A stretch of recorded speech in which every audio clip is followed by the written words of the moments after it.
Hi everyone, स्वागत है आप सभी का। इस सेशन में मैं आपको बताने जा रहा हूं बहुत ही अच्छा टर्म जो कि हमेशा आप न्यूज़पेपर की लाइंस में या फिर स्टोरी रीडिंग के बीच में आप देखते होंगे। ये टर्म है रिलेटिव प्रोनाउन। इसके बारे में बहुत सारी चीजें हैं जो मैं बताने वाला हूं। इसके लिए आप सेशन के एंड तक जरूर बने रहें। अ रिलेटिव प्रोनाउन यानी relative pronoun is a word that introduces a dependent clause and connects it to an independent clause। एक ऐसा टर्म है जो कि कनेक्ट करता है डिपेंडेंट क्लॉज को इंडिपेंडेंट क्लॉज के साथ। The most common relative pronouns are who, whom, which, that। इसके बारे में बहुत सारी चीजें हैं, जैसे who, which और that का यूज करते हैं एज ए सब्जेक्टिव केस, और whom का यूज होता है ऑब्जेक्टिव केस। who इंसानों के लिए यूज करते हैं, यानी लिविंग थिंग के लिए बोल सकते हैं, और which हमेशा यूज करते हैं वस्तुओं के लिए, और that का अलग से स्पेशल रूल है जो आगे बताऊंगा मैं। इसमें पहली लाइन है एग्जाम्पल की, the boy who is performing on the stage is my friend. जो लड़का स्टेज पे परफॉर्म कर रहा है मेरा दोस्त है। तो यहाँ पे हु सेंटेंस के बीच में आकर रिलेशन को बता रहा है, यानी ये क्या है, रिलेटिव प्रोनाउन। इससे ठीक पहले जो टर्म है उसको क्या बोलेंगे, एंटीसीडेंट। एंटीसीडेंट का मतलब होता है जो चीज पहले आके लग जाए उसको एंटीसीडेंट बोलेंगे।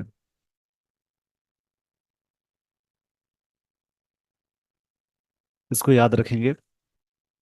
तो यहाँ पे द बॉय के अनुसार इज आया, और यहाँ पे इज किसके अनुसार आया, हु के अनुसार। तो यहाँ पे हुम अगर डाल देंगे तो ये गलत हो जाएगा, क्योंकि आगे वर्ब है, एक्स्ट्रा वर्ब है। एक वर्ब द बॉय के साथ इज आया, एक और वर्ब इज लगा हुआ है, ये किसके अकॉर्डिंग आएगा, वहां पे एज ए सब्जेक्टिव किसकी रिक्वायरमेंट है। इसी वजह से हु यहाँ पे सुटेबल है, हुम नहीं आएगा। अगर इसका एंटीसीडेंट सिमिलर है तो वो अब हमेशा सिमिलर होगा। जैसे the boys who are performing on stage are my friends. जो लड़के स्टेज पे परफॉर्म कर रहे हैं वो मेरे दोस्त लोग हैं, यानी दोस्त हैं।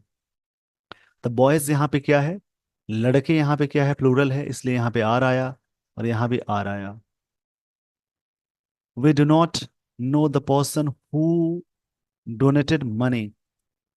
हम लोग उस पर्सन को नहीं जानते हैं जो पैसे डोनेट किए। यहाँ पे जो का सेंस आता है हु का। This is the man whom I respect. This is the man, यहाँ पे इज इसके अकॉर्डिंग आया, मैन के अकॉर्डिंग। whom आई रेस्पेक्ट, आई के अनुसार रेस्पेक्ट आया। यहाँ पे सेंस है जिन्हें मैं रेस्पेक्ट करता हूँ। दिस इज द मैन, या वही व्यक्ति हैं जिन्हें मैं रेस्पेक्ट करता हूँ।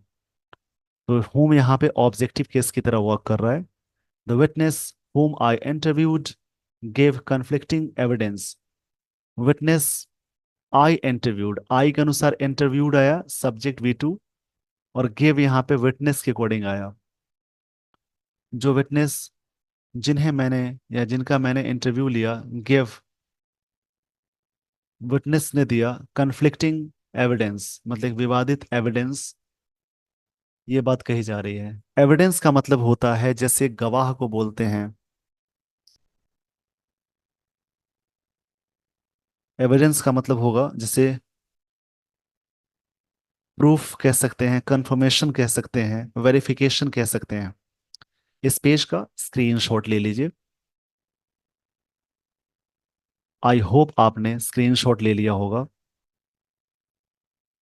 अब मैं आपको लिए चलता हूं अगले स्लाइड पे।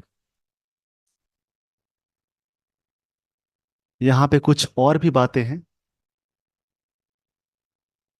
That, in the following conditions we can use that as relative pronoun. इस कंडीशन में दैट के यूज इस प्रकार से कर सकते हैं। अगर एंटीसीडेंट यानी पहले, रिलेटिव प्रोनाउन से पहले everything, nothing, none, the only, the same, the little, the few, much, all, ये सारी चीजें लगी हों तो उसके बाद हमेशा जब भी आएगा तो दैट ही आएगा। जैसे this is the only book that I bought yesterday, यह वही किताब है जिसको मैंने खरीदा है कल। तो यहाँ पे दी ओनली की वजह से दैट आया, यानी वस्तुओं के लिए तो विच भी लगा सकते हैं, बट यहाँ पे दैट आने का रीजन है कि इसमें दी ओनली लगा हुआ है। All the money that I gave him has been spent, all the money की वजह से दैट आया। सारे पैसे दैट आई गेव हिम, जिन्हें मैंने दिए, उसे हैज बिन स्पेंट, खर्च कर दिए गए हैं। This is the only one of his books that is worth reading. एक चीज याद रखनी है, वन ऑफ के बाद आने वाला नाउन हमेशा होता है, वन ऑफ के बाद आने वाला नाउन या प्रोनाउन, इन दोनों को याद रखेंगे, हमेशा होता है प्लूरल। लेकिन इसके बाद जो वर्ब जोड़ेंगे वो हमेशा सिंगुलर आता है। लेकिन एक कंडीशन है, वन ऑफ के बाद ये फिक्स है कि नाउन या प्रोनाउन प्लूरल होगा। उसके बाद अगर कोई रिलेटिव प्रोनाउंस आए तो वर्ब हो जाएगा प्लूरल। बट यहाँ पे दिस इज द ओनली लगा है, इसी वजह से यहाँ पे सिंगुलर वर्ब है। वैसे दिस इज द ओनली को हटा देंगे तो वन ऑफ के बाद आने वाला नाउन आ गया प्लूरल, दैट आ गया, तो इसके अकॉर्डिंग आर लगता। बट यहाँ पे दिस इज द ओनली लगा है, इस वजह से यहाँ पे इज ही रहेगा। नहीं तो दूसरा टर्म अगर होता तो रिलेटिव प्रोनाउन के बाद अगर वन ऑफ वाला केस आता है तो रिलेटिव प्रोनाउन से पहले हमेशा नाउन हो जाएगा प्लूरल, तो वर्ब हमेशा लगाएंगे प्लूरल। बट यहाँ पे क्या है, दिस इज द ओनली की वजह से यहाँ पे दैट आया और इज आ गया। आई होप आपको ये बातें अच्छे से समझ में आ गई हों, कि सारी बातें समझ गए हों। तो आगे की लाइंस को देखते हैं, आगे के रूल को। आफ्टर सुपरलेटिव डिग्री, ये जरूरी नहीं है कि सुपरलेटिव डिग्री के बाद हमेशा रिलेटिव प्रोनाउन आए ही, लेकिन आएगा तो दैट ही आएगा। जैसे he is the best teacher that I have ever seen, वह बहुत अच्छे टीचर है, इनसे अच्छे टीचर मैंने नहीं देखा, ये सेंस है यहाँ पे।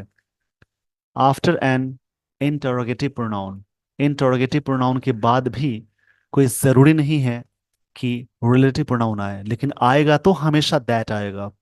जैसे what was the reply that she submitted, submitted, इसमें बी साइलेंट होता है, सबमिट पढ़ते हैं इसको। व्हाट वाज द रिप्लाई, यहाँ पे विच भी लगा सकते हैं। दैट लगने का रीजन है कि यहाँ पे वर्ड WH वर्ड से सेंटेंस शुरू होगा। उसके बाद यदि कोई रिलेटिव प्रोनाउन आएगा तो हमेशा दैट लगाएंगे। ये जरूरी नहीं है कि आएगा ही, यदि आएगा तो दैट लगाएंगे। आई होप आपको ये सारी बातें अच्छे से समझ में आ गई हो। जब भी आप स्टोरी पढ़ें, न्यूज़पेपर की लाइंस पढ़ें, उनमें ये सारे टर्म्स हमेशा मिलेंगे।